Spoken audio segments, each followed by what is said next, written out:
My rich wife, the CEO, threw me out after believing her sister's lies. 3 weeks later, she asked if I'd reflected instead. I handed her divorce papers. Her sister lost it. You know how they say hindsight's 20/20? Well, let me tell you something. Sometimes you can see the train wreck coming from a mile away, but you're too damn stubborn to get off the tracks. That's basically the story of my life, or at least the 44 years leading up to this spectacular mess I'm about to lay on you.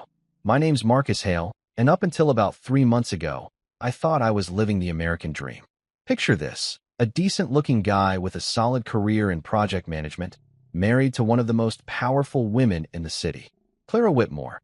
Yeah, that Whitmore, the one whose face graces the cover of Forbes every other month, was my wife.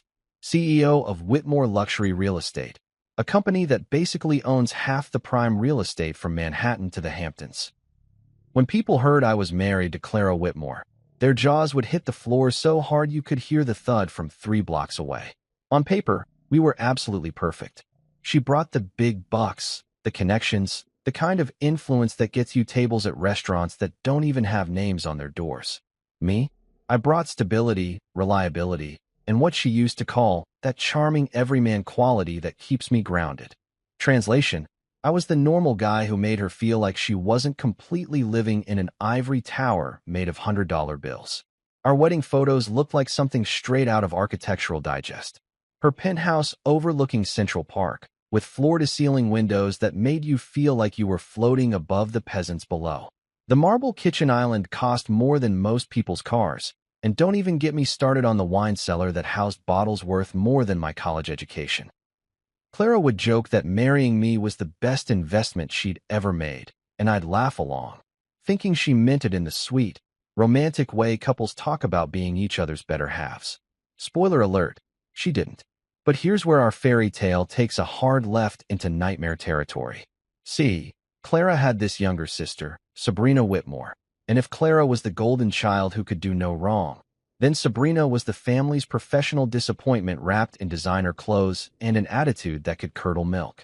Sabrina was 28, unemployed by choice, and had perfected the art of living off her sister's generosity like it was an Olympic sport. She had this whole setup going. Clara paid for her Manhattan apartment, her credit cards, her gym membership, her therapy sessions, her organic juice cleanses, and probably her monthly manicures that cost more than some people spend on groceries.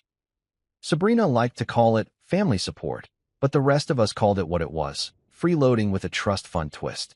From day one, Sabrina looked at me like I was something unpleasant she'd stepped in during her morning jog through Central Park. Not that she actually jogged. Physical exertion was beneath someone of her refined sensibilities. But you get the picture. Every family dinner, every holiday gathering, every casual drop-by visit, she'd give me this look. You know the one. Like she was mentally calculating exactly how much of her sister's money I was going to cost them over the years. The thing about Sabrina was that she had this talent for making her poison sound like concern. Clara, honey, don't you think Marcus seems a little too comfortable with your lifestyle? She'd say, her voice dripping with fake worry. I mean, it's so sweet how he's adapted to luxury so quickly. Almost like he was born for it, you know? And Clara, bless her brilliant but naive heart, would just nod along like Sabrina was dropping profound wisdom instead of passive-aggressive grenades designed to blow up my marriage from the inside. The dinner table conversations became my personal hell. Picture this scene. Clara at the head of the table, discussing her latest multi-million-dollar deal while casually sipping wine that cost more per bottle than most people make in a week. Me, trying to contribute something meaningful to the conversation while simultaneously wondering if my middle-class background was written all over my face like a scarlet letter. And Sabrina, sitting there with that smirk. Oh, that damn smirk, like she knew something the rest of us didn't. Marcus, tell us about your day, Sabrina would say with fake sweetness, and somehow she'd make it sound like she was asking me to explain quantum physics to a toddler. Did you manage any interesting projects today? Nothing too stressful, I hope. We wouldn't want you getting overwhelmed. The subtext was always there, thick as molasses. You don't belong here. You're not good enough for my sister. You're just another gold digger with better manners.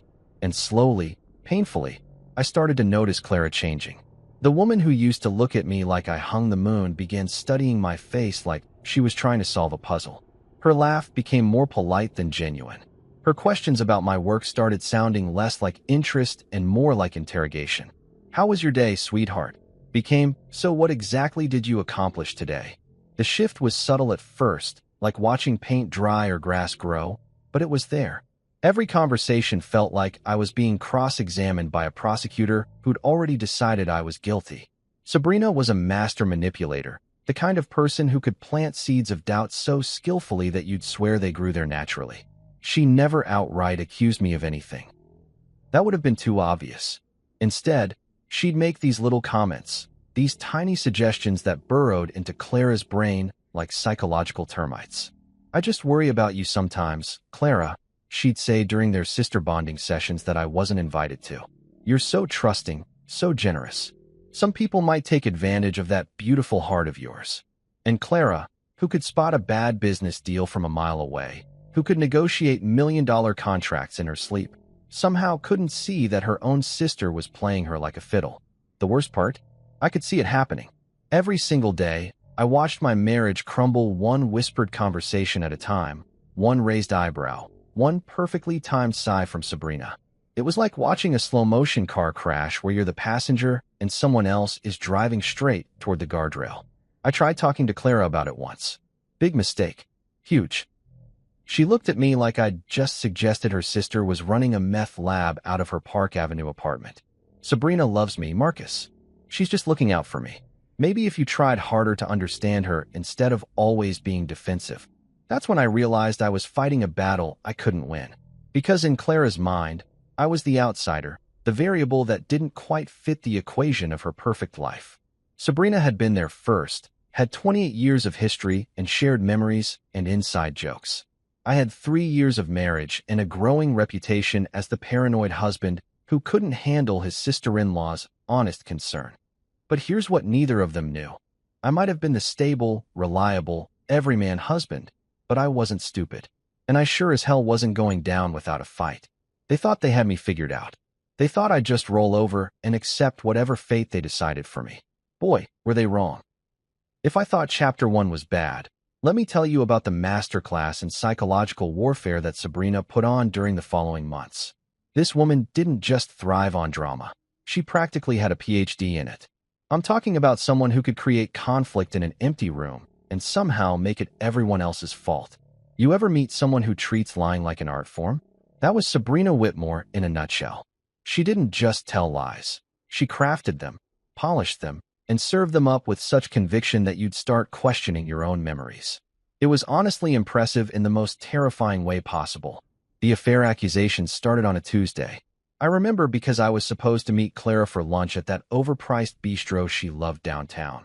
The kind of place where they charge $30 for a salad and call it artisanal. I was running late from a client meeting when my phone buzzed with a text from Clara. "Rain check on lunch." Need to think about some things Sabrina told me. Some things Sabrina told her. Those 6 words should have come with a hazmat warning because they were about to poison everything we'd built together. When I got home that evening, the temperature in our penthouse felt like it had dropped about 20 degrees. Clara was sitting in her favorite chair, the white leather monstrosity that cost more than most people's monthly rent, with this look on her face like she'd just discovered I'd been running a human trafficking ring out of our spare bedroom. "We need to talk," she said. And brother, if you've ever been married, you know those 4 words are basically the relationship equivalent of Code Red. All hands on deck. Prepare for impact. "Sure, babe. What's up?" I said, trying to keep things light while my stomach was doing gymnastics routines that would make an Olympic athlete jealous. Clara took a deep breath, the kind you take before you jump off a cliff or tell someone their dog died. "Sabrina saw you having lunch with a woman today. A blonde woman. At Cafe Milano." Now, here's where it gets absolutely ridiculous. First off, I wasn't at Cafe Milano. I was in a conference room with 3 middle-aged guys discussing pipeline schedules for a construction project. Second, the only blonde I'd interacted with all day was the barista at Starbucks who spelled my name Marcus, despite me spelling it out for her. But Sabrina had planted this seed, and Clara was already nurturing it like it was going to bloom into a beautiful garden of justified suspicion. "Clara, honey, I was in meetings all day. I can show you my calendar, my emails. Hell, I can probably get security footage from my office building if you want. But here's the thing about Sabrina's lies. They were never just about the facts. They were about creating an atmosphere, painting a picture, building a narrative where I was the villain and she was the concerned sister trying to save Clara from heartbreak. "It's not just today, Marcus," Clara said, and I could practically hear Sabrina's voice coming out of her mouth. "She's been noticing things. The way you've been dressing better lately, how you've been staying late at work more often, the fact that you've been more attentive to your appearance." I stared at her like she'd just told me the earth was flat and birds were government surveillance drones. "You mean I've been dressing better because you bought me better clothes? And staying late because we landed 3 new major clients? And taking care of my appearance because I'm married to one of the most successful women in the city and I don't want to embarrass you at business functions?" But logic doesn't work when someone's already decided you're guilty. Clara had that look in her eyes, the same one she got when she was closing a particularly difficult real estate deal. She'd made up her mind, and now she was just looking for evidence to support her conclusion. The money accusations came next, because apparently I was supposed to be both an unfaithful husband and a financial parasite. According to Sabrina's latest intel, I'd been funneling funds into side businesses and using Clara's connections for personal gain. This was rich coming from someone whose only job was professionally spending her sister's money. But hey, who's keeping track? She showed me bank statements. "Marcus, transfers you've been making. Money going into accounts I don't recognize." This is where I almost laughed, because the mysterious transfers were me putting money into a savings account to surprise Clara with a trip to Italy for our anniversary.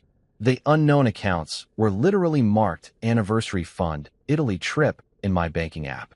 But Sabrina had taken screenshots at just the right angle to make it look suspicious, like some kind of financial forensics expert who'd flunked out of detective school. "Clara, those are savings for your anniversary present. I can log into my account right now and show you." "Or," she said, and I could practically hear Sabrina whispering in her ear, "you could have set that up as a cover story in case I found out." This is when I realized I was dealing with conspiracy theory levels of paranoia. No matter what evidence I provided, there was always another explanation that painted me as the bad guy. It was like playing chess with someone who changed the rules every time they were about to lose. The worst part wasn't even the accusations themselves. It was watching Clara transform into someone I didn't recognize. This woman who used to trust me completely, who would defend me against anyone and everyone, was now treating every word out of my mouth like it needed to be fact-checked by 3 independent sources. My friends tried to warn me. Dave from work took me out for drinks and said, "Dude, that sister-in-law of yours is straight up toxic. Clara's letting her pull the strings like she's a puppet." My buddy Mike was more direct. "Brother, you need to get ahead of this situation before it gets worse. That Sabrina chick has it out for you, and she's not going to stop until she gets what she wants." But I was stubborn. I thought love would win out over manipulation. I thought 3 years of marriage would count for more than a lifetime of sisterly bonds built on financial dependency and emotional manipulation. I thought Clara would eventually see through Sabrina's games and realize what was happening. I was wrong. Dead wrong. Catastrophically, spectacularly wrong. The confrontation that changed everything happened on a Thursday night. I remember because we were supposed to watch the season finale of that show Clara liked. The one about rich people with rich people problems that somehow made our actual rich people problems seem quaint by comparison. Instead, Clara was waiting for me in the living room with what looked like a full presentation prepared. I'm talking printed emails, highlighted bank statements, a timeline of my alleged infidelities that would have impressed a federal prosecutor. Sabrina's fingerprints were all over it, but Clara presented it like she'd uncovered it all herself. "I can't do this anymore, Marcus," she said, her voice colder than a Manhattan winter. "Sabrina wouldn't lie to me about something this serious. She loves me. She's looking out for me. And everything she's told me, it all adds up." That's when I knew I'd lost. Not because of anything I'd done, but because Sabrina had played the long game perfectly. She'd convinced Clara that love meant suspicion, that trust was naive, and that the sister who'd been bleeding her dry financially was more reliable than the husband who'd been building a life with her. Looking back, I should have seen it coming. But sometimes when you're in the middle of the storm, you can't see the hurricane forming around you. The house that once felt like home had officially become enemy territory. You know that moment in movies where the protagonist gets the rug pulled out from under them, and there's always this dramatic music swelling in the background while they stand there looking shocked and betrayed? Well, real life doesn't come with a soundtrack. And let me tell you, getting kicked out of your own home is a lot less cinematic and a lot more soul-crushingly pathetic than Hollywood would have you believe. It was a Friday evening in October. I remember because the leaves in Central Park were just starting to turn, and I'd been thinking about how Clara and I used to take walks through there during our first autumn together. Funny how your brain focuses on the stupidest details when your world's about to implode. I'd just gotten home from work, loosening my tie and looking forward to a quiet weekend, maybe ordering from that Thai place Clara liked, watching something mindless on Netflix. You know, normal married couple stuff. Instead, I walked into what felt like a corporate boardroom meeting where I was both the defendant and the guy who didn't get the memo about what he was being accused of. Clara was standing in our living room. Excuse me, her living room, as I was about to be reminded, wearing that navy blue power suit that meant business. Not the fun kind of business, either. The kind of business that ends with someone getting fired, divorced, or in my case, both simultaneously. Her arms were crossed. Her expression was colder than a penguin's ass in Antarctica, and behind her, like some sort of designer-dressed demon whispering in her ear, stood Sabrina with a smirk that could have powered half of Manhattan. "We need to talk," Clara said, which was becoming her favorite phrase lately. It was like she'd trademarked those 4 words and decided to use them as a weapon of mass destruction against my peace of mind. "Okay," I said, setting down my briefcase and trying to read the room. The vibe was somewhere between funeral parlor and execution chamber, which should have been my first clue that this wasn't going to be a conversation about weekend plans or whose turn it was to pick up the dry cleaning. Clara took a deep breath, the kind you take before you perform surgery or demolish a building. "Pack your things, Marcus. I can't trust you anymore." Just like that. No preamble, no lengthy explanation, no dramatic build-up. Just a sentence that hit me like a freight train carrying a cargo load of what the actual hell. I stood there for a moment, waiting for the punchline or the hidden camera crew or literally anything that would make this make sense. "I'm sorry, what?" I managed to say, because apparently my brain had decided to take a little vacation right when I needed it most. "You heard me," Clara said, and her voice had that flat, executive tone she used when she was firing underperforming employees. "I want you out of this house. Tonight. I can't have someone I don't trust living under my roof anymore." Under her roof. Not our roof. Her roof. Because apparently, 3 years of marriage had just been me crashing at Clara's place like some kind of overstayed house guest who'd finally worn out his welcome. Behind her, Sabrina was practically vibrating with satisfaction. She wasn't even trying to hide her glee anymore. The mask was off, the gloves were down, and she was basking in her victory like a cat who'd just caught the biggest, dumbest mouse in the history of pest control. "Clara, honey, let's talk about this," I said, trying to keep my voice calm and reasonable, like I was negotiating a business deal instead of fighting for my marriage. "Whatever Sabrina told you. Don't." Clara held up her hand like a traffic cop stopping a speeding car. "Don't you dare try to turn this around on my sister. Sabrina didn't make you lie to me. Sabrina didn't make you sneak around behind my back. Sabrina didn't make you use me for my money and connections." It was like listening to a greatest hits album of all the garbage Sabrina had been feeding her for months. Suggestion Every that had been accusation, slowly killing our every marriage twisted was right half-truth, there in Clara's every voice, poisonous. delivered with the conviction of someone who'd completely bought into the con. "None of that is true, Clara, and you know it," I said, and I could hear the desperation creeping into my voice despite my best efforts to stay cool. "I've never lied to you. I've never cheated on you, and I sure as hell have never used you for anything. I love you." Sabrina actually snorted at that. Literally snorted, like I'd just told the world's worst joke at the world's most inappropriate time. "Oh, please, Marcus.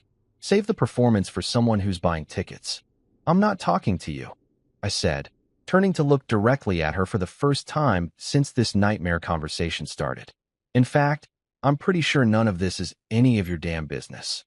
It became my business the moment you started hurting my sister," Sabrina shot back, her voice dripping with fake righteous indignation. Clara deserves better than someone who lies to her face every single day. That's when Clara stepped in, and the way she positioned herself, slightly in front of Sabrina, like she was protecting her from me, told me everything I needed to know about where her loyalties lay.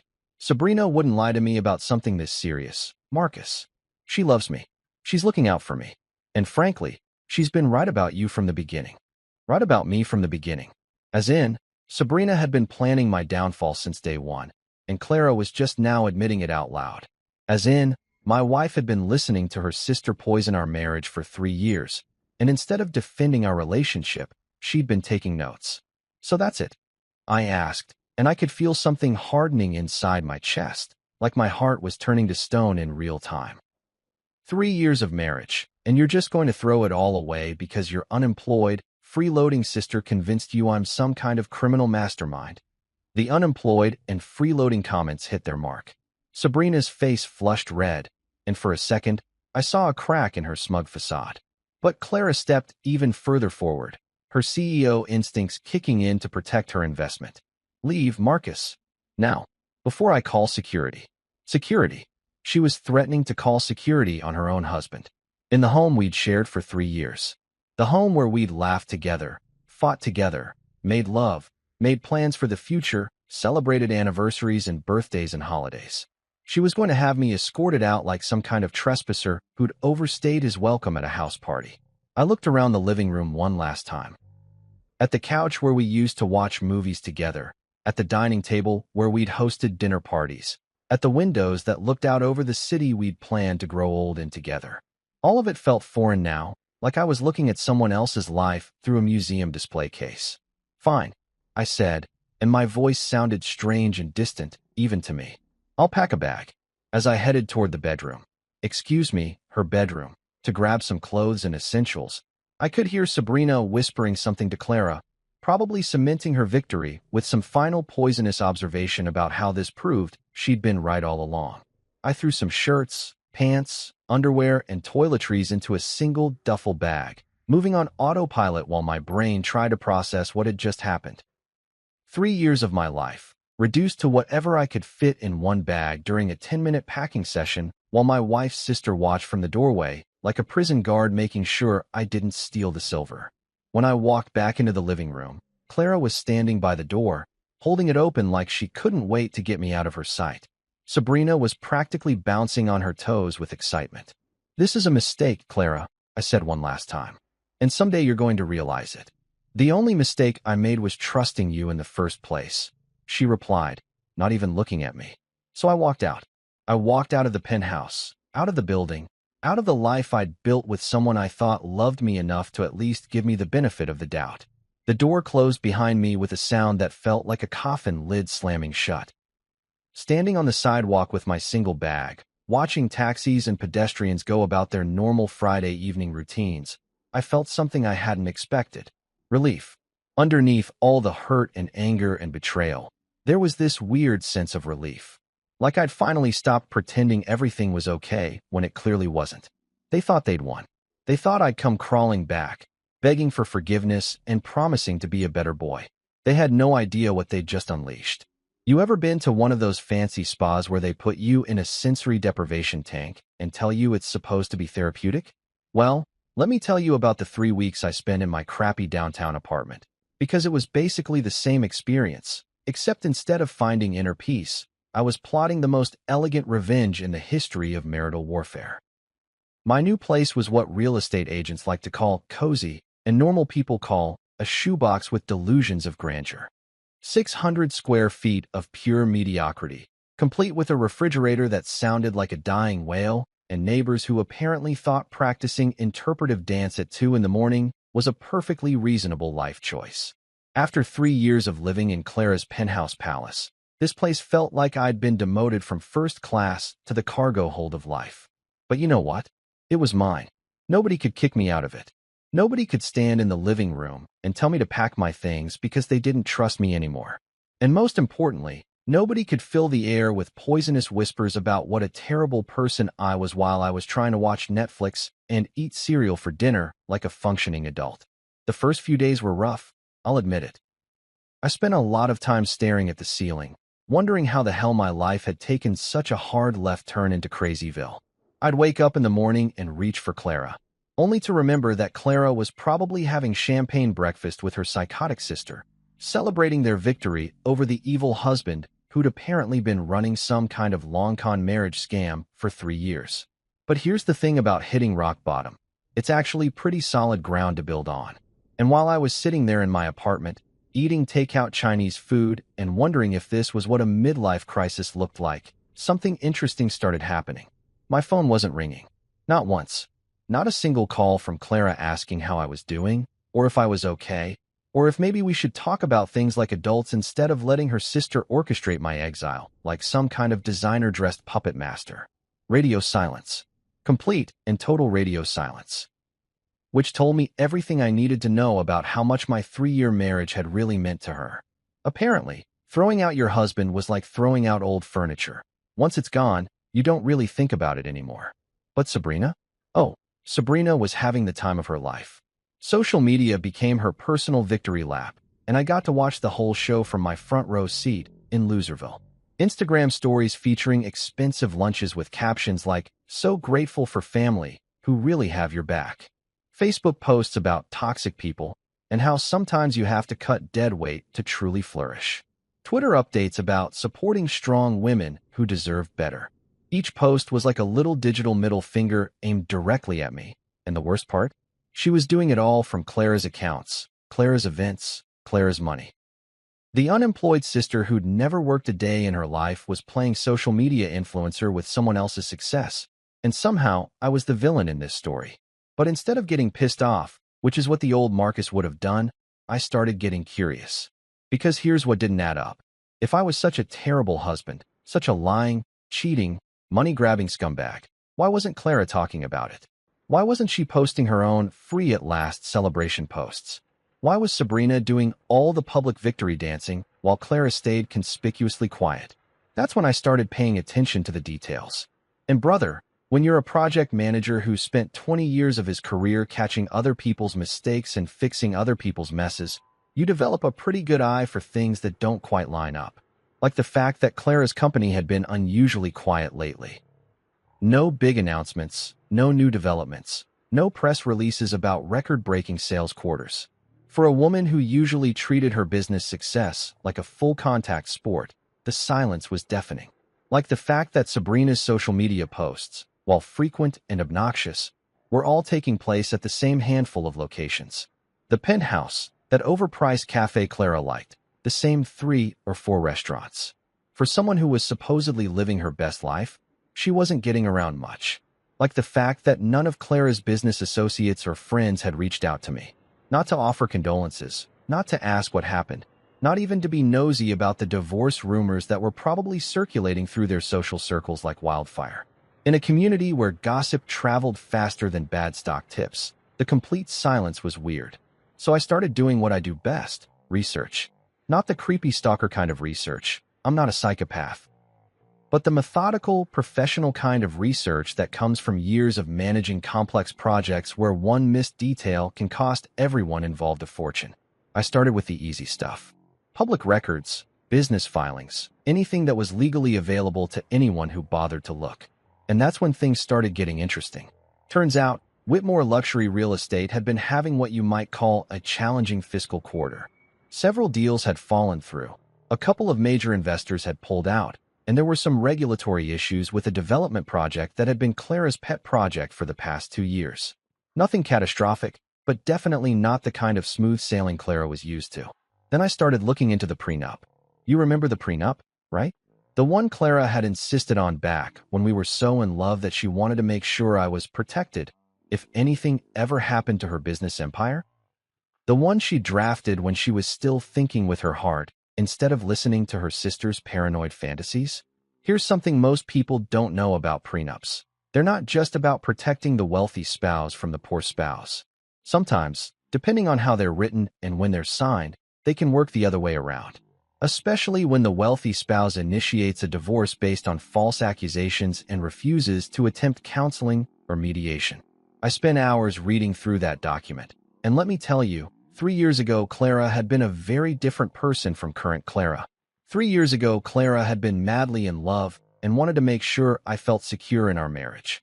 She'd insisted on clauses that would protect me if she ever became abusive, controlling, or unfaithful. She'd included provisions for substantial alimony if the marriage ended due to her misconduct or unreasonable behavior. Unreasonable behavior. Like, say, throwing your husband out of the house based on lies told by your freeloading sister, without any evidence of actual wrongdoing, and refusing to even attempt to work through your problems like adults. Current Clara probably didn't even remember those clauses. She'd been so focused on protecting her assets from a hypothetical bad husband that she'd accidentally created a legal safety net for the good husband she was about to throw away. While I was discovering this interesting legal tidbit, I also started documenting everything. Screenshots of Sabrina's social media posts, particularly the ones that could be interpreted as harassment or defamation. Records of all my attempts to contact Clara and work things out. Evidence of my actual whereabouts during the times Sabrina claimed I was having affairs or conducting mysterious business meetings. And slowly, quietly, methodically, I started building a case that would have made my old law school professors proud. Not because I was planning to destroy anyone. I'm not a vindictive person by nature. But because I was finally done being the victim in someone else's twisted family drama. The phone call from Clara came on a Tuesday morning, exactly 3 weeks after she'd kicked me out.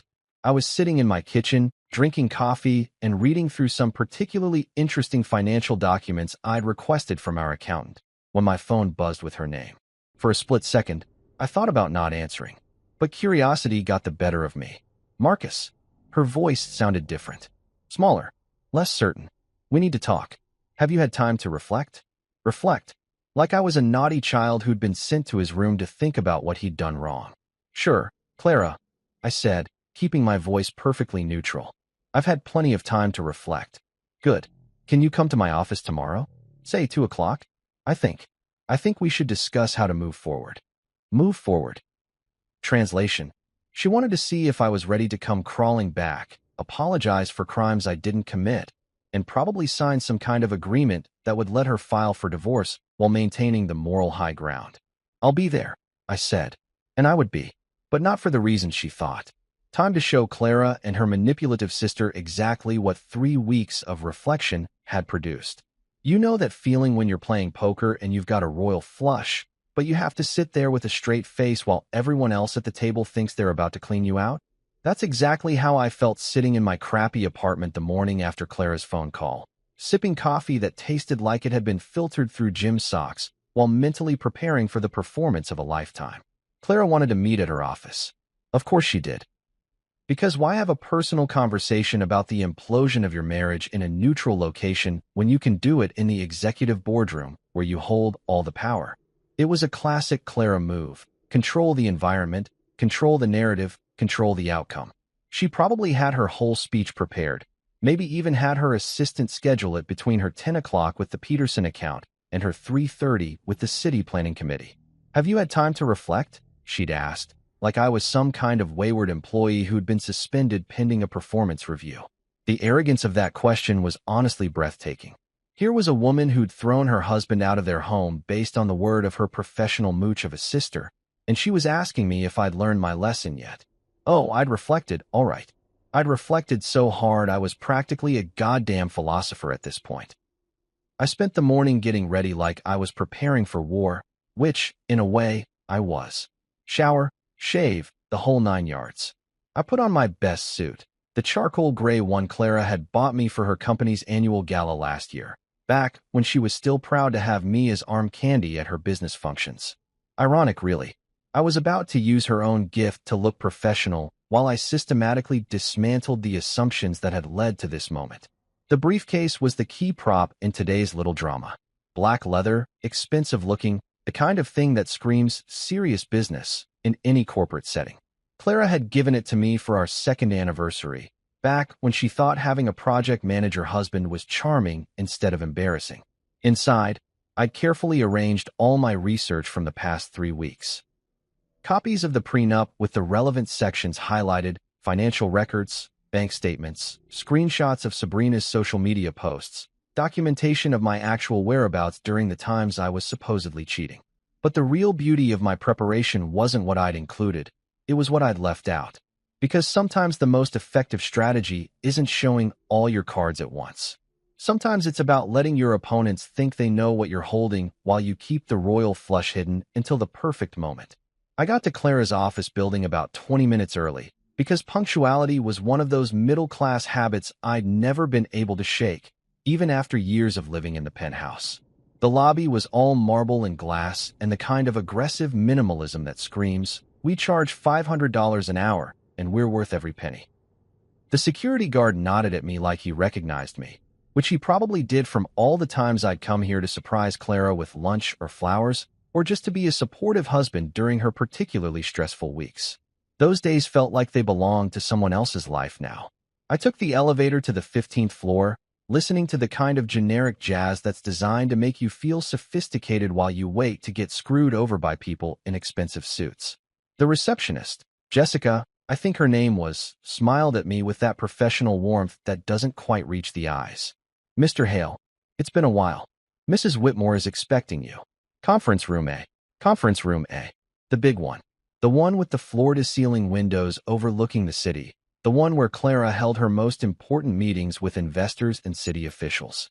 She wasn't just meeting with me. She was making a statement. This was business now, not personal. I was being summoned to the principal's office to discuss my behavioral issues. I sat in the waiting area, watching Clara's employees go about their daily routines. These were people I'd met at company parties, people who'd congratulated me when Clara and I got married, people who'd probably been gossiping about my mysterious disappearance for the past 3 weeks.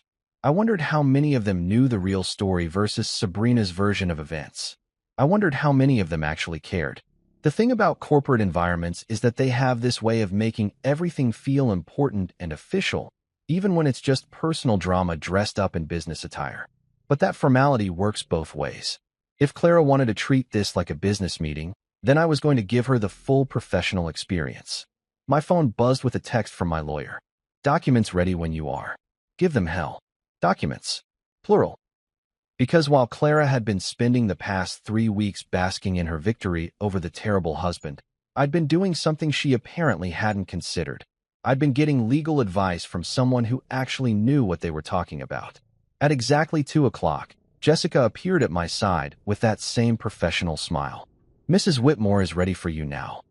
I followed her down the hallway, past the motivational posters and awards and photographs of Clara shaking hands with various important-looking people. This was her domain, her kingdom, her carefully constructed monument to success and control. And in about 10 minutes, I was going to show her exactly how much control she actually had over this situation. The conference room door opened, and there she was. Clara, sitting at the head of the long mahogany table like she was chairing a board meeting instead of having a conversation with her estranged husband. She looked good. She always looked good, but there was something different about her face. Tired, maybe, or stressed. The past 3 weeks hadn't been as easy as she'd pretended. And there, sitting to her right like some kind of evil advisor, was Sabrina. Because of course Sabrina was there. Of course the woman who'd orchestrated this entire situation would want to be present for my humiliation. She was probably planning to live tweet the whole thing. "Marcus," Clara said, gesturing to the chair across from her. "Please sit down." I sat down and placed my briefcase on the table with deliberate care. Both women looked at it with curiosity, probably wondering what pathetic collection of apologies and promises I'd brought to grovel my way back into their good graces. "Thank you for coming," Clara continued, slipping into her CEO voice like putting on a familiar jacket. "I hope these past few weeks have given you time to think about everything that's happened between us. Everything that's happened between us. Like our marriage had just spontaneously combusted instead of being systematically destroyed by the woman sitting next to her." "Oh, I've been thinking," I said, keeping my voice calm and pleasant. "I've been thinking a lot." Sabrina leaned forward slightly, that familiar smirk playing around the corners of her mouth. She was enjoying this already, anticipating the moment when I'd break down and beg for forgiveness while she got to play the role of the protective sister who'd saved Clara from a terrible mistake. "Good," Clara said, "because I think we need to discuss how we're going to handle this situation going forward. Our marriage, our living arrangements, our future. Our future." The way she said it, with that slight pause, told me everything I needed to know about what kind of future she had in mind. There would be a divorce, probably with me taking the blame for the whole mess. There would be a settlement, probably heavily weighted in her favor. There would be a narrative where she was the successful businesswoman who'd been taken advantage of by a gold-digging husband, and Sabrina was the loyal sister who'd tried to warn her. It was a nice plan. Clean, simple, effective. Too bad for them that I'd spent the past 3 weeks coming up with a better one.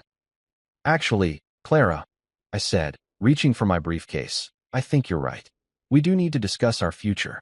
And I've brought along some materials that I think will help clarify exactly what that future is going to look like.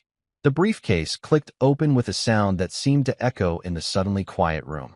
Both women were staring at me now with expressions that had shifted from confident control to something that looked suspiciously like uncertainty. Before we get started, I continued, pulling out a neat stack of papers. I just want to say that I've done a lot of reflecting over the past 3 weeks. About our marriage, about trust, about what happens when people make assumptions without checking the facts first. I placed the papers on the table between us and looked directly at Clara for the first time since I'd walked into the room. And what I've concluded is that you're absolutely right. We do need to discuss how we're going to handle this situation going forward. I slid the papers across the table to her with a smile that probably looked a lot more confident than I felt. Starting with these divorce papers, I'd like you to sign. You know that moment in chess when you move your queen into position and your opponent suddenly realizes they've been playing checkers this whole time? That's exactly what Clara's face looked like when those divorce papers hit the mahogany table with all the subtle impact of a nuclear bomb wrapped in legal letterhead. The silence in that conference room was so thick you could have cut it with a butter knife and served it as an appetizer at one of Clara's fancy business dinners. Both women were staring at the documents like I'd just pulled a live snake out of my briefcase instead of a perfectly legitimate legal filing that had been prepared by one of the best divorce attorneys in the city. Clara's hand was hovering over the papers like she was afraid they might burst into flames if she actually touched them.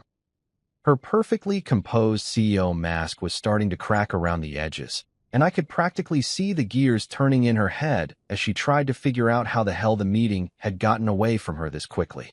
Sabrina, on the other hand, looked like someone had just told her Christmas was canceled and her trust fund had been donated to charity. The smirk that had been permanently attached to her face for the past 3 weeks had vanished completely, replaced by an expression that was somewhere between confusion and pure, unadulterated panic. What is this? Clara finally managed to say, her voice carrying just the tiniest tremor that told me I'd succeeded in rattling her cage in a way that probably hadn't happened since her first board meeting 20 years ago. Those are divorce papers, I said helpfully, like I was explaining basic math to a particularly slow kindergartner. You know, the legal documents that officially end a marriage when one party decides to throw the other party out of their shared home based on completely fabricated accusations.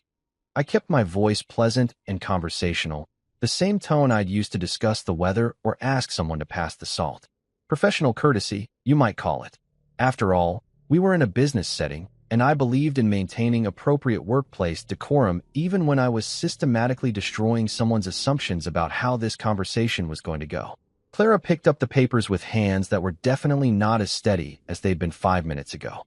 Her eyes started scanning the first page, and I watched her face go through a fascinating series of expressions as the reality of the situation began to sink in. Confusion gave way to shock. Shock gave way to disbelief. And disbelief was rapidly approaching something that looked suspiciously like the early stages of pure terror. "Marcus," she said slowly, like she was trying to talk a jumpy horse into not throwing her off a cliff. "Surely we can discuss this like adults. There's no need for lawyers and legal proceedings. We can work something out privately." Privately. Translation: she wanted to negotiate this mess behind closed doors where she could control the narrative and minimize the damage to her reputation. Where she could spin it as a mutual decision instead of the train wreck it actually was. "Oh, we absolutely can discuss this like adults," I agreed cheerfully. "In fact, that's exactly what we're doing right now. You're an adult, I'm an adult, and these are adult consequences for adult decisions." Funny how that works, isn't it? Sabrina had been unusually quiet during this exchange, which should have been my first warning that she was about to do something spectacularly stupid. But I was so focused on watching Clara's world crumble in real time that I didn't notice the storm brewing in the cheap seats until it was too late. "You can't do this." Sabrina suddenly exploded, slamming her manicured hand down on the table hard enough to make the water glasses jump. "You can't just waltz in here and destroy my sister's life because you got caught red-handed." And there it was. The mask was completely off now, and Sabrina was showing her true colors in all their ugly, manipulative glory. Gone was the concerned sister act, the subtle poison whispered in Clara's ear.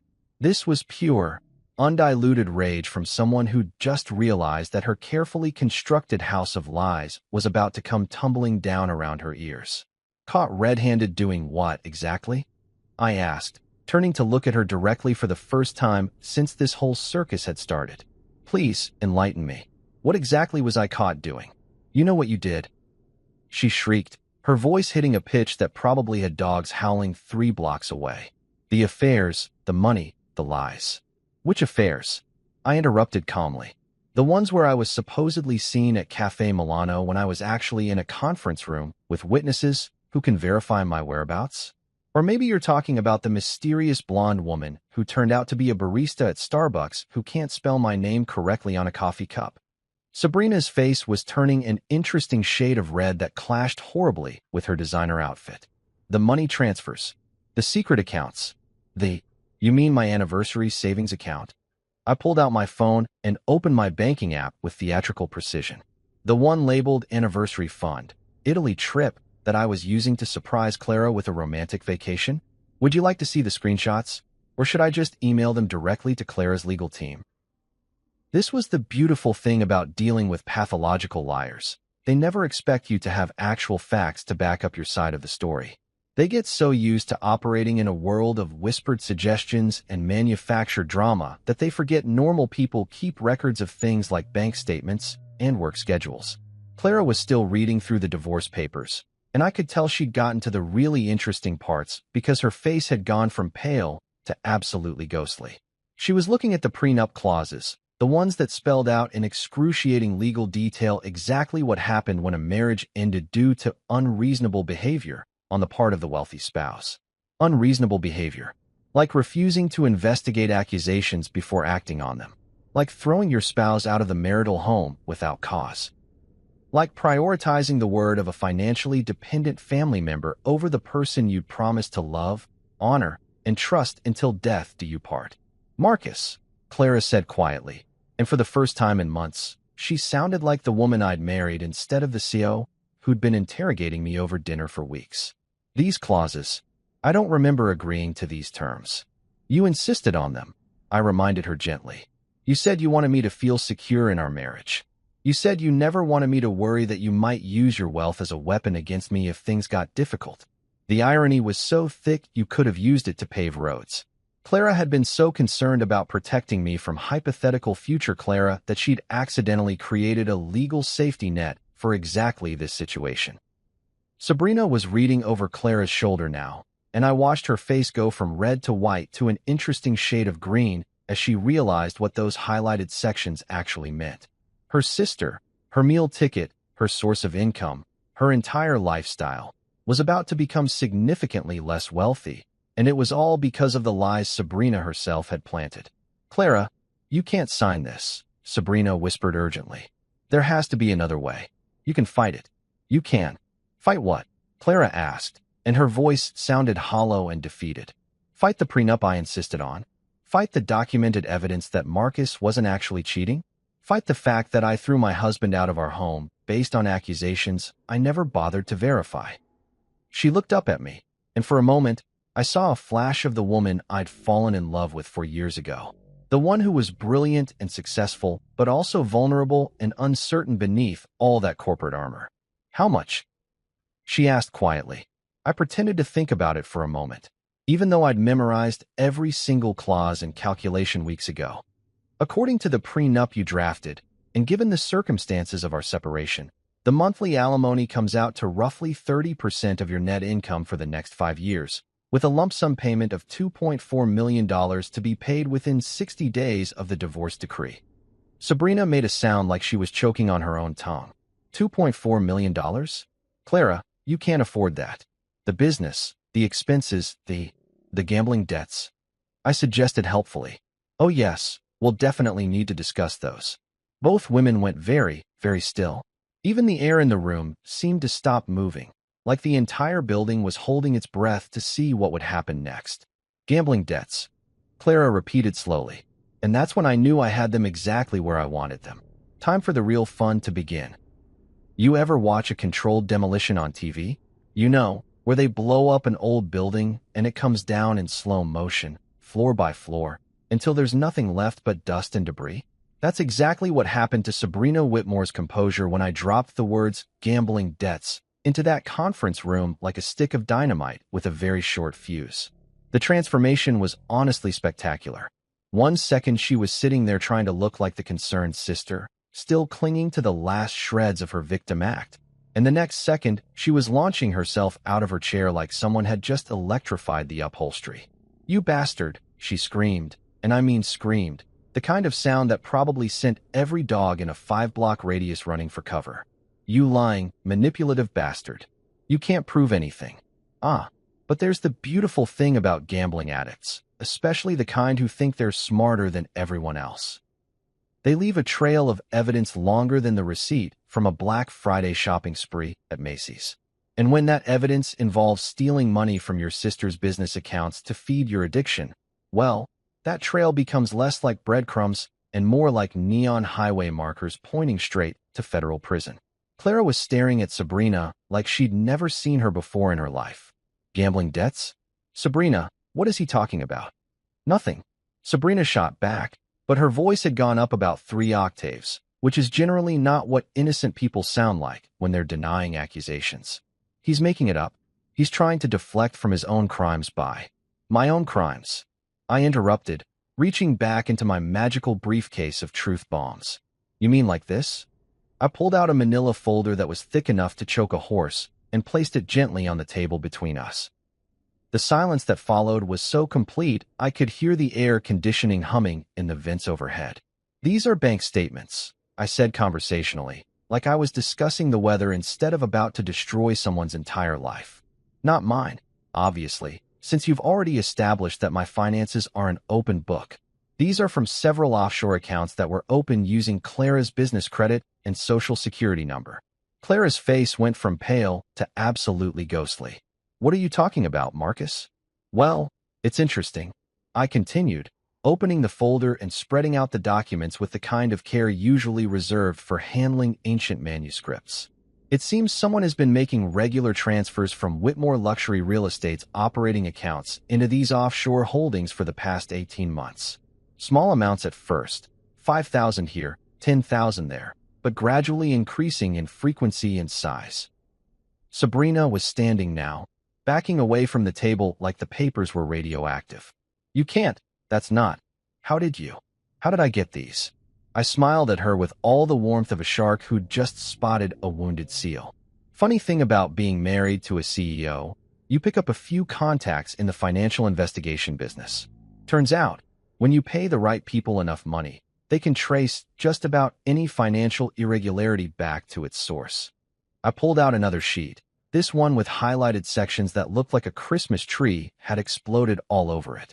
This particular account shows regular withdrawals at various casinos in Atlantic City, Las Vegas, and, my personal favorite, an online poker site called Lucky Lady's Last Chance. Really classy name, by the way. Very subtle. Clara was reading over my shoulder now, her breathing getting shallow and quick like someone was slowly squeezing all the air out of the room. "Sabrina, please tell me this isn't what it looks like." "It's not what it looks like," Sabrina shrieked, but she was still backing toward the door like she was planning to make a run for it. "He's fabricated all of this. He's trying to frame me because he knows he's caught."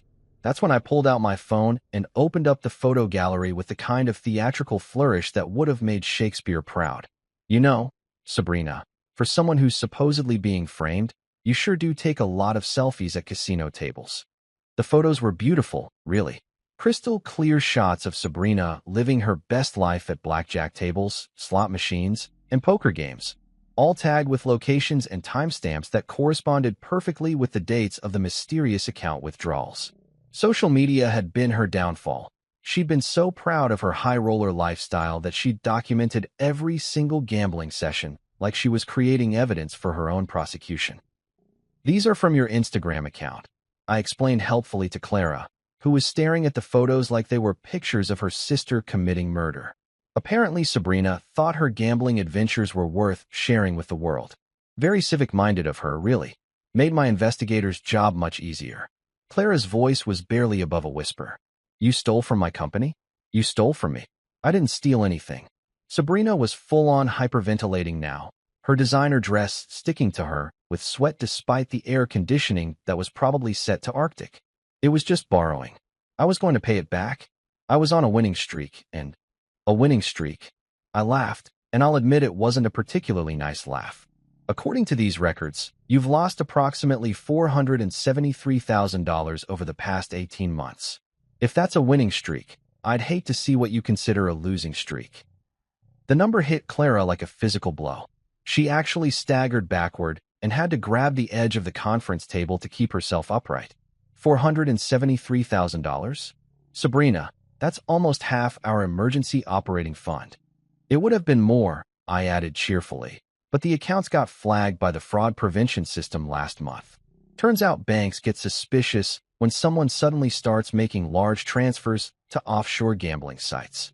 Who knew? That's when Sabrina completely lost what was left of her mind. She started screaming, not words, just pure, inarticulate rage, and before anyone could react, she grabbed the water pitcher from the conference table and hurled it at me with the kind of accuracy that suggested she'd been practicing. I ducked. The pitcher shattered against the wall behind me in a very satisfying explosion of glass and water, and suddenly the conference room looked like a hurricane had blown through it. "You destroyed everything," she screamed, advancing on me with her hands curved into claws like she was planning to scratch my eyes out.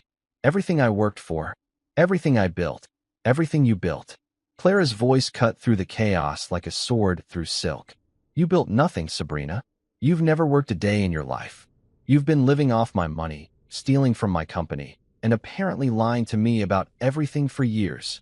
The sisters were facing each other now across the wreckage of the conference room, and the family resemblance had never been clearer. They had the same bone structure, the same general build, but Clara looked like strength and determination, while Sabrina looked like those qualities had been twisted into something desperate and ugly. "I protected you from him," Sabrina shrieked, pointing at me like I was the devil himself. "He was using you. He was going to take everything you worked for. The only person who's been taking everything I worked for is you." Clara shot back, and her voice had that cutting edge that made her opponents in business negotiations break out in cold sweats. "You've been robbing me blind while telling me my husband was the criminal." I decided this was probably a good time to interject before someone ended up needing medical attention. "Clara, I think we should call security. And probably the police. Embezzlement is a felony, and assault with a water pitcher is at least a misdemeanor." The word police seemed to snap Sabrina back to something resembling reality. She stopped advancing on me and started looking around the room like she was just now realizing how completely screwed she was. "Clara, please," she said, and suddenly her voice was small and desperate instead of angry. "I'm your sister. Family. We can work this out. I can get help. I can go to therapy, join Gamblers Anonymous, whatever you want. Just don't." "Don't what?" Clara interrupted. "Don't hold you accountable for stealing from me? Don't expect you to face consequences for destroying my marriage? Don't demand answers for why you've been systematically lying to me for months?" The fight went out of Sabrina all at once, like someone had pulled her plug. She collapsed back into her chair and started crying. Not the pretty, delicate tears of a movie heroine, but the ugly, snotty, mascara-running kind of crying that people do when their entire world falls apart in the span of 10 minutes. Clara looked at her sister for a long moment, then turned to me with an expression I couldn't quite read. "Marcus," she said quietly, "I owe you an apology. A very big apology. But I wasn't done yet. Not by a long shot. Actually, Clara," I said, gathering up my papers with deliberate care, "I think what you owe me is a signature on those divorce papers." The real reckoning was just getting started. You know what they say about truth being stranger than fiction? Well, let me tell you, After spending 3 weeks digging into Sabrina Whitmore's financial activities, I was starting to think whoever came up with that saying had clearly never met someone whose entire life was built on a foundation of lies, theft, and what I can only describe as weaponized incompetence. But here's the thing about people like Sabrina. They never commit just one crime. They're like potato chips of criminal behavior. You can't steal just once. And while I was watching her have her dramatic meltdown in Clara's conference room, I realized I hadn't even gotten to the really juicy stuff yet. My lawyer had outdone himself. The man was like a financial archaeologist, digging through layers of deception to uncover artifacts of fraud that would have impressed the FBI's white-collar crime division. While Sabrina was still blubbering in her chair and Clara was staring at her sister like she'd never seen her before, I reached back into my briefcase one more time. "Actually," I said, pulling out yet another folder that was even thicker than the first one. "The gambling addiction is just the tip of the iceberg." Clara looked at me with eyes that were already so wide they were in danger of falling out of her head. "There's more." "Oh, honey, there's so much more." I opened the new folder with the kind of reverence usually reserved for handling nuclear material. "See, when you hire a really good financial investigator, and I mean really good, the kind who charges more per day than most people make in a month, they don't just look at the obvious stuff. They dig deeper. They follow paper trails that most people don't even know exist." Sabrina had stopped crying and was now staring at me with the kind of horror usually reserved for people who've just realized they're in a horror movie and they're definitely not the final girl. "What I discovered," I continued, spreading out documents like I was laying down a winning hand in the world's most expensive poker game, "is that our dear Sabrina here has been running what you might call a diversified portfolio of fraud." The first document was a credit report that looked like it had been through a paper shredder and reassembled by someone having a nervous breakdown. Credit cards opened in Clara's name. 17 of them, to be exact, with a combined limit of just over $600,000. Clara's face went through a fascinating series of expressions, like she was cycling through every stage of grief simultaneously. "Credit cards? In my name? All maxed out, naturally," I said cheerfully. "The monthly payments have been automatically deducted from Whitmore Luxury Real Estate's accounts for the past 2 years. Your accounting department probably thought they were legitimate business expenses." I pulled out another sheet, this one covered in so many colored highlights it looked like a rainbow had exploded on it. "Then there are the loans. Personal loans, business loans, something called a luxury lifestyle advance from a company that I'm pretty sure is just 3 guys in a basement somewhere who charge interest rates that would make loan sharks blush." Sabrina was making small whimpering sounds now, like a dog that knows it's about to get taken to the vet for something unpleasant. Clara, on the other hand, was getting that focused look she got when she was about to destroy someone in a business negotiation. "How much?"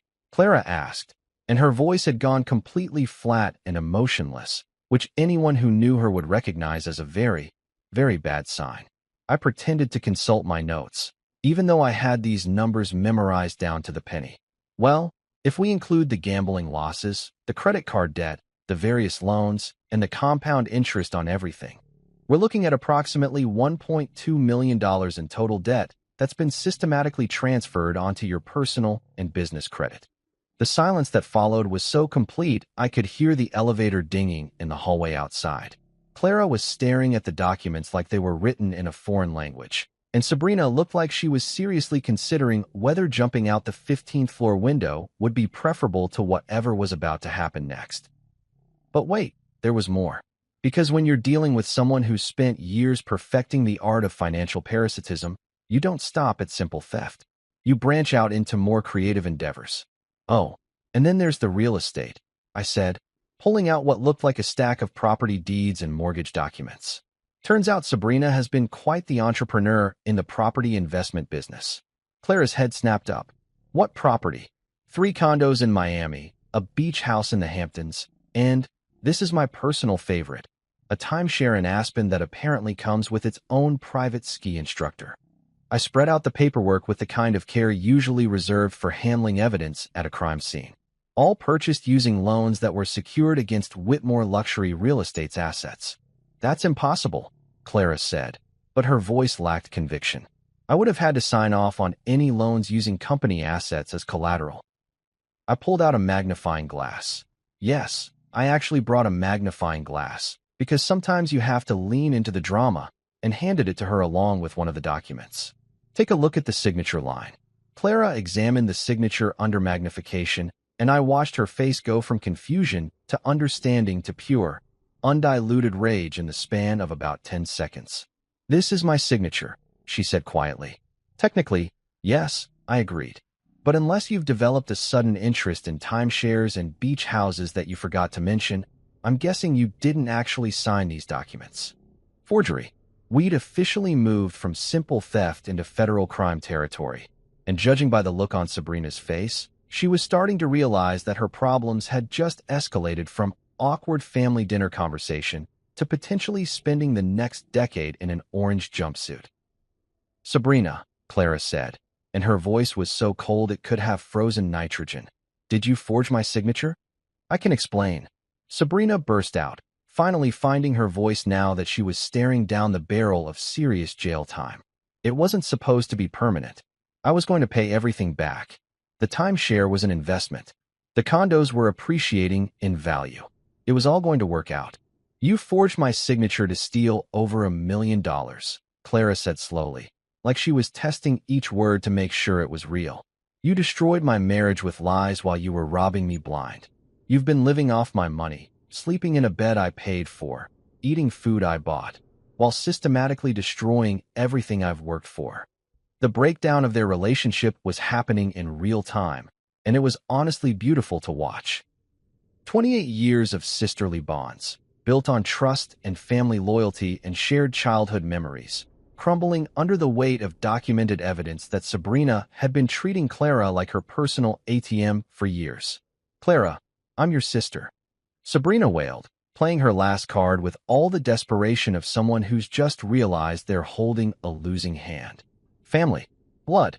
That has to count for something." "You're right," Clara said, standing up slowly and walking over to where Sabrina was cowering in her chair. "It does count for something. It makes what you've done so much worse." She picked up her phone and started dialing. "Who are you calling?" Sabrina asked, though I think we all knew the answer. "The police," Clara said calmly. "And then my lawyer. And then my accountant. And then probably the FBI, because I'm pretty sure what you've done crosses state lines, which makes it a federal crime." Sabrina started crying again, but this time it wasn't the angry, frustrated crying from before. This was the kind of desperate, hopeless crying that people do when they realize their entire life has just imploded and there's no way to put the pieces back together. Clara looked at me across the wreckage of the conference room, across the destroyed remains of our marriage and her relationship with her sister, and for the first time in months, I saw something in her eyes that looked like respect. "Marcus," she said quietly, "I need to ask you something, and I need you to be completely honest with me." I waited. "Is there any chance at all, that we could find a way to fix this?" And that's when I knew I had her exactly where I wanted her. You know that moment in every revenge movie where the hero has the villain exactly where they want them, and you're sitting there waiting to see if they're going to show mercy or deliver the killing blow. Well, let me tell you something about real life. Sometimes the most devastating thing you can do to someone isn't destruction. Sometimes it's just walking away and letting them live with the consequences of their own choices. Clara was looking at me with those big, desperate eyes that had once made me melt like butter on hot toast. The same eyes that had convinced me to propose, that had made me believe I was the luckiest guy in the world when she said yes, that had looked at me with such love and trust during our wedding ceremony that I'd actually teared up in front of 300 of Manhattan's most influential people. Now those same eyes were pleading with me to save her from the wreckage of her own making. "Is there any chance we could fix this?" she'd asked, and the hope in her voice was so fragile it was practically heartbreaking. Almost. I stood up slowly, gathering my papers with the same methodical care I'd used throughout this entire spectacular shit show. Every document went back into its proper folder. Every folder went back into the briefcase. Every piece of evidence that had just demolished her world packed away neat and tidy like I was cleaning up after a particularly successful business presentation. "Fix this," I repeated, testing the words like I was trying to figure out what language she was speaking. "Clara, honey, I'm not sure you understand what this actually is anymore." Behind her, Sabrina had finally managed to stop crying long enough to pay attention to our conversation, and I could see the desperate calculation in her eyes. She was probably thinking that if Clara and I got back together, maybe she could somehow wiggle out of the legal nightmare she'd created for herself.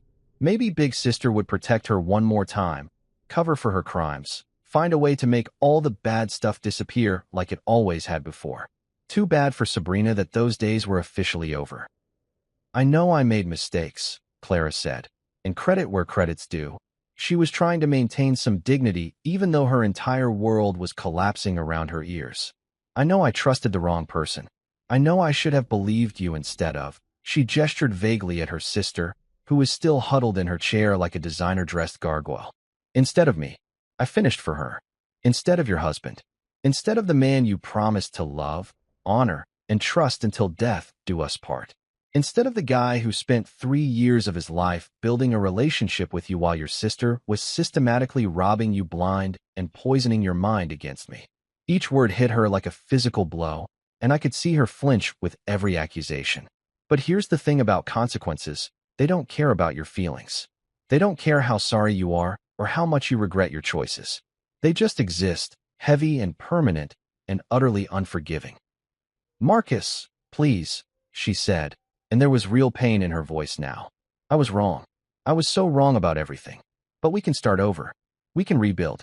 I'll make it right. Start over. Like the past 3 months had been some kind of minor disagreement, instead of a complete character assassination orchestrated by the person she'd chosen to trust over me. Like I could just forget the night she'd thrown me out of our home like garbage, the weeks of silence, the absolute certainty in her voice when she told me that Sabrina wouldn't lie to her about something so important. How exactly are you planning to make it right, Clara? I asked, closing the briefcase with a satisfying click that seemed to echo through the destroyed conference room. Are you going to give me back the 3 years I spent married to someone who was willing to believe the worst about me without a shred of evidence? Are you going to undo the humiliation of being kicked out of my own home? Are you going to somehow erase the fact that when push came to shove, you chose your lying, stealing, manipulative sister over the husband who'd never given you any reason not to trust him? The questions hung in the air like smoke from a house fire, and I could see Clara scrambling for answers that didn't exist. Because that's the thing about trust. Once it's broken, really truly broken, all the apologies in the world can't put it back together again. You can say you're sorry, you can promise to do better, you can even mean it with every fiber of your being. But you can't unknow what you learned about someone's character when they showed you who they really were in a crisis. And Clara had shown me exactly who she was when things got difficult. She was someone who would throw away 3 years of marriage based on the word of a person who'd been lying to her about everything else in her life. That wasn't the kind of person I wanted to be married to anymore.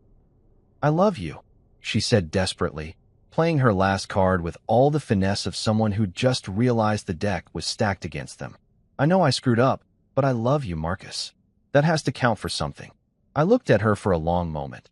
This woman who had been the center of my universe for 3 years, this brilliant, successful, powerful CEO who could negotiate million-dollar deals in her sleep, but couldn't see through her own sister's pathetically obvious lies.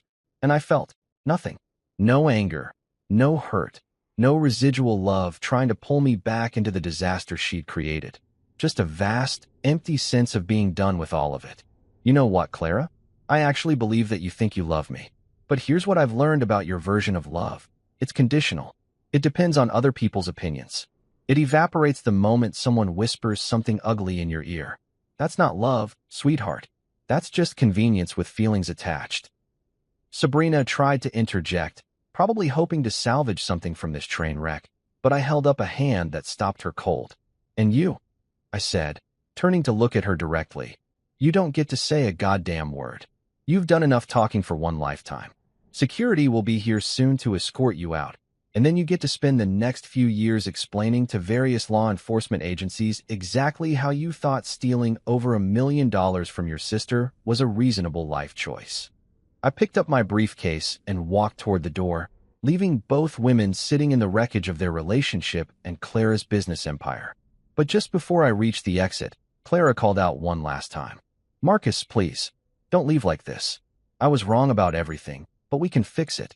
We can go to counseling. We can work through this. I'll do anything. I stopped with my hand on the door handle and turned back to look at her one final time. She was crying now, silent tears that tracked down her cheeks, and probably cost more than most people's monthly salary in ruined makeup. And for just a second, I almost felt sorry for her. Almost. You want to know the really sad part about all of this, Clara? I said quietly. If you had just asked me about any of those accusations, if you had just given me the chance to defend myself instead of deciding I was guilty based on your sister's word, none of this would have happened. Your marriage would be intact, your business would be secure, and Sabrina would still be your problem to deal with instead of the FBI's.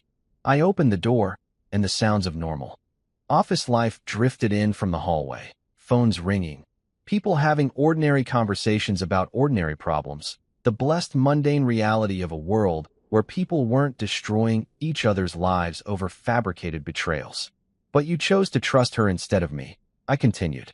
You chose to believe the worst about the person who'd never given you any reason to doubt him. And now you get to live with the consequences of that choice. I walked out of that conference room, out of Clara's office building, out of the life I'd built with someone who'd turned out to be a stranger wearing the face of the woman I'd loved. Behind me, I could hear Sabrina starting to wail again and Clara trying to calm her down, but their voices faded as I made my way to the elevator. The doors closed with a soft ding, and as I watched the floor numbers count down toward ground level, I realized something that surprised me. I felt lighter than I had in months. For the first time since this whole nightmare started, I was free. You know how they say revenge is a dish best served cold? Well, let me tell you something about that particular piece of wisdom. It's absolutely true, but what they don't mention is that the best revenge isn't actually revenge at all. Sometimes the most satisfying outcome is just watching the universe handle your enemies for you while you're busy building a better life somewhere else. It's been 6 months since I walked out of Clara's conference room, and I've got to say, the view from my new reality is pretty damn spectacular. I'm sitting in my new office, not the cramped downtown shoebox I'd been hiding in during the divorce proceedings, but a legitimate office with windows that actually open and a coffee maker that doesn't sound like it's having an existential crisis every time I use it. The sign on the door reads, "Hail Project Solutions," and business has been better than I ever imagined possible. Turns out, when you spend 3 years married to one of the most connected women in the city's business community, you pick up a few contacts of your own.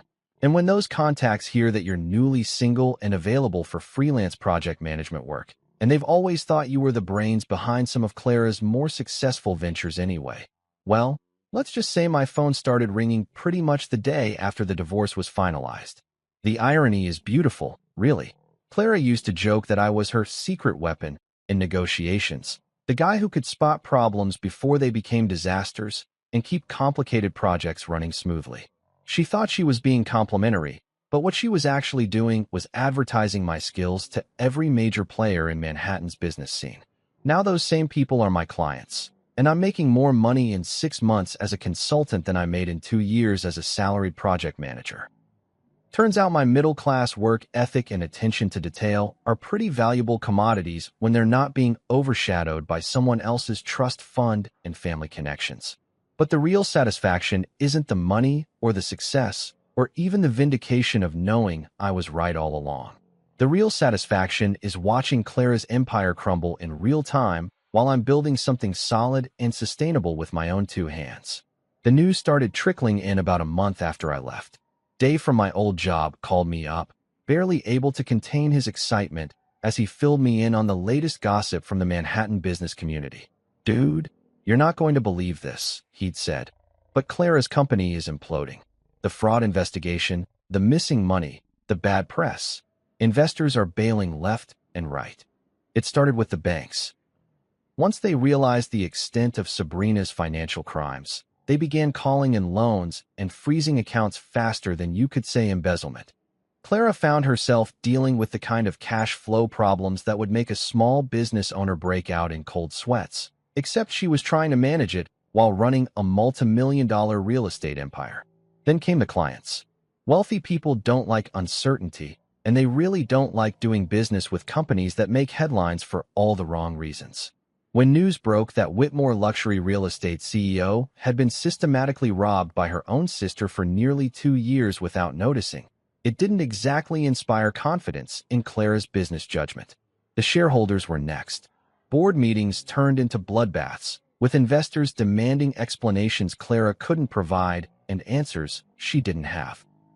How do you tell a room full of people who trusted you with their money that you were so busy listening to lies about your husband that you completely missed the fact that your sister was stealing them blind? The final nail in the coffin was the regulatory investigation. When federal agencies start looking into your business practices, it doesn't matter how innocent you are. The mere existence of an investigation is enough to scare away anyone who might have been willing to stick around through the financial problems and the bad press. Within 4 months, Clara had gone from Manhattan real estate royalty to just another failed SO, looking for a buyer willing to take over her debt-ridden company for pennies on the dollar. The personal toll was even more spectacular to watch from a distance. Clara had to sell the penthouse, the same penthouse she'd thrown me out of with such righteous certainty. She'd downsized to a modest apartment in Queens, which must have felt like being exiled to Siberia for someone who'd spent her entire adult life living in Manhattan luxury. The social circle she'd cultivated so carefully over the years evaporated overnight.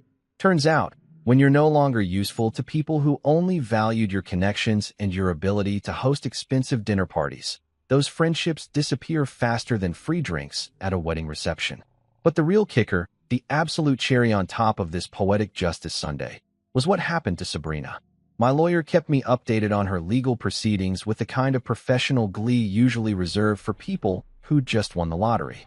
Federal charges for wire fraud, identity theft, and embezzlement across state lines. The kind of charges that come with mandatory minimum sentences and the distinct possibility of spending the next decade explaining to federal prison inmates why you thought stealing from your sister was a reasonable career choice. Sabrina tried to make a deal, of course. She offered to testify against Clara, claiming that her sister had been complicit in the financial schemes all along.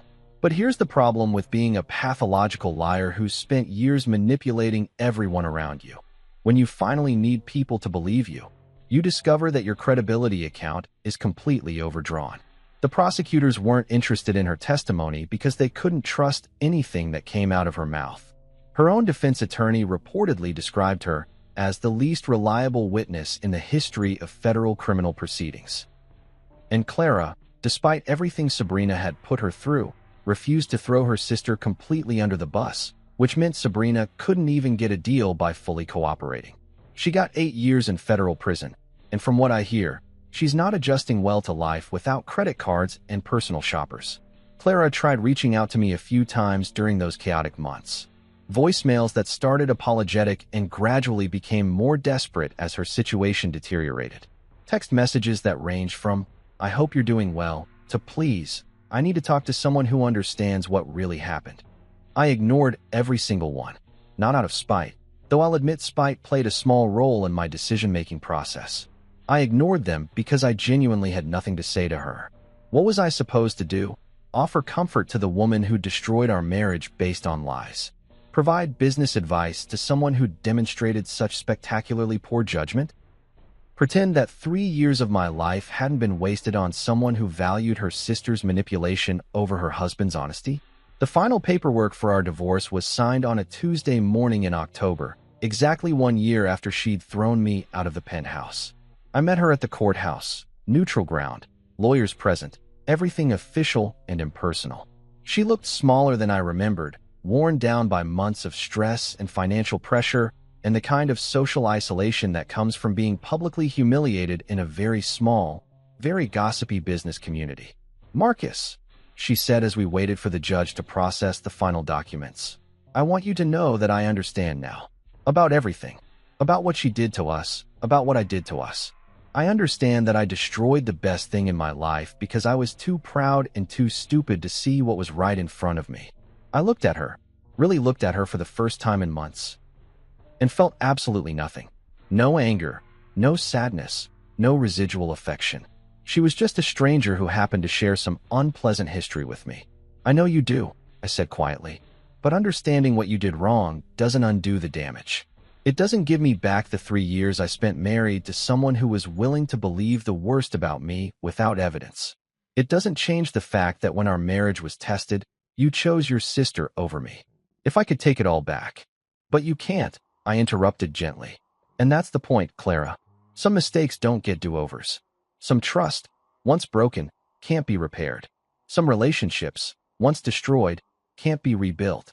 The judge called our case, and we went through the final formalities of legally ending what had once been the most important relationship in both our lives. Signatures, stamps, official declarations that Marcus and Clara Hale were no longer married, no longer legally bound to each other, free to pursue separate futures. Walking out of that courthouse, I felt something I hadn't experienced in over a year, genuine happiness. Not the bitter satisfaction of watching your enemies destroy themselves, not the grim pleasure of being proven right about everything, but real, honest-to-God happiness about what came next. I had a business that was thriving, friends who actually valued me for who I was instead of what I could provide, and for the first time in my adult life, a future that belonged entirely to me. 6 months later, I can honestly say that getting thrown out of that penthouse was the best thing that ever happened to me. Not because I enjoyed the pain or the humiliation or the months of legal battles, but because it forced me to discover that I was stronger, smarter, and more capable than I'd ever given myself credit for. Clara's world collapsed because she built it on a foundation of other people's money and other people's lies. My new world is solid because I built it myself, one honest client relationship and one successful project at a time. And when I signed those final divorce papers, I didn't just end my marriage to Clara Whitmore. I began my life as Marcus Hale, and let me tell you, it's a hell of a lot better than anything I left behind.